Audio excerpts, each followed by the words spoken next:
మనకి ఇష్టం లేకుండా ఎంత పని చేయమన్నా చేయలేం, ఏ పని చేయమన్నా చేయలేం.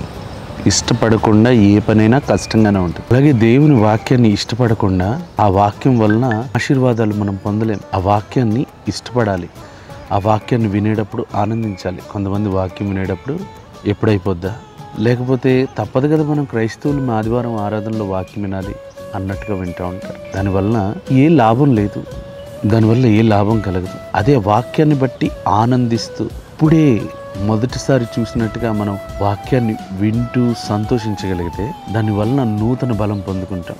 నెహెమ్యా గ్రంథం 8వ అధ్యాయం 10వ వచనంలో, మీరు దుఃఖపడకుడి, యెహోవా యందు ఆనందించటం వలన మీరు బలమొందుదురు.